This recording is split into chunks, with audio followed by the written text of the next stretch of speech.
Hi friends, అందరికీ నమస్కారం. Friends, ఇప్పుడు వచ్చిన వెదర్ రిపోర్ట్ అయితే కనుక ఒకసారి తెలుసుకుందాము. 2 తెలుగు రాష్ట్రాల్లో కూడా భారీ వర్షాలు అయితే పడతాయని ఏపీ వాతావరణ శాఖ అయితే చెప్తోంది.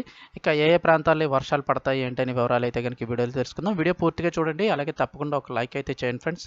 ఇంకా వివరాల్లోకి అయితే వెళ్ళిపోదాము. ఏపీకి వాతావరణ శాఖ చల్లని కబురు చెప్పింది. ఉత్తర ఛత్తీస్గఢ్పై ఉపరితల ఆవర్తనం ఇప్పుడు దక్షిణ ఛత్తీస్గఢ్ పరిసరాల్లో సగటు సముద్ర మట్టానికి 0.9 కిలోమీటర్ల ఎత్తులో అయితే ఉంది. దక్షిణ తెలంగాణ పరిసరాల్లో ఏర్పడిన ఉపరితల ఆవర్తనం సముద్ర మట్టానికి 1.5 కిలోమీటర్ల వరకు విస్తరించి ఉందని అయితే వాతావరణ శాఖ అధికారులు చెప్తున్నారు.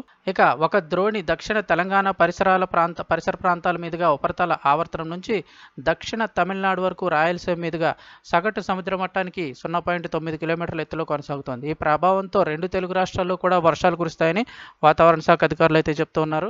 ఏపీలో రానున్న 2 రోజుల పాటు ఈ వర్షాలు అయితే పడే అవకాశం ఉందని వాతావరణ శాఖ అధికారులు చెప్తున్నారు. ముఖ్యంగా చూసుకున్నట్లయితే ఉత్తర కోస్తా, దక్షిణ కోస్తా, రాయలసీమల్లోని పలు జిల్లాల్లో ఈ వర్షాలు అయితే కురుస్తాయంటున్నారు. అలాగే మరికొన్ని జిల్లాల్లో అయితే కనుక మంచు ప్రభావం అయితే కొనసాగుతుందని వాతావరణ శాఖ అధికారులు అయితే చెప్తున్నారు. ఒక పక్క పగటిపూట చాలా ప్రాంతాల్లో అయితే ఎండలు దంచి కొడుతున్నాయి. ఇక తెలంగాణకు సంబంధించి చూసుకున్నట్టయితే తెలంగాణ రాష్ట్రంలో చాలా చోట్ల ప్రజలు దగ్గు, జలుబు, జ్వరంతో అయితే బాధపడుతున్నారు. ఆసుపత్రుల వద్ద కూడా బాధితుల సంఖ్య ఎక్కువగానే ఉందని చెప్తున్నారు. ముఖ్యంగా చూస్తే తెలంగాణలో గత కొద్ది రోజులుగా భిన్న వాతావరణం కనిపిస్తుంది. పగలంతా ఎండ వేడి ఉక్కపోతా ఉంటే రాత్రి చలి తీవ్రత కొనసాగుతోంది. ఇలాంటి టైంలో వాతావరణ శాఖ అయితే కనుక వర్షాలకు సంబంధించి న్యూస్ చెప్పింది. రాష్ట్రంలో తేలికపాటి నుంచి ఓ మోస్తరు వర్షాలు కురుస్తాయని తెలంగాణకు అయితే కనుక వాతావరణ శాఖ అధికారులు చెప్తున్నారు.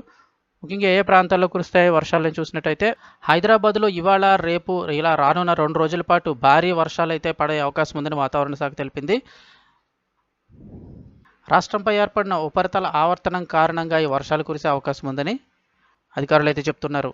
కాగా ఖమ్మం, నల్గొండ మిగతా మినహా ఈ ప్రాంతాలన్నింటిలో కూడా సాధారణ స్థాయిలోని ఉష్ణోగ్రతలు అయితే నమోదవుతున్నాయి. సో ఈ ఉపరితల ఆవర్తన ప్రభావంతో తెలంగాణతో పాటు ఏపీలోను రానున్న 2 రోజుల పాటు కొన్ని చోట్ల తేలిక, కొన్ని చోట్ల భారీ వర్షాలు పడే అవకాశం ఉందని వాతావరణ శాఖ అధికారులు అయితే చెప్తున్నారు.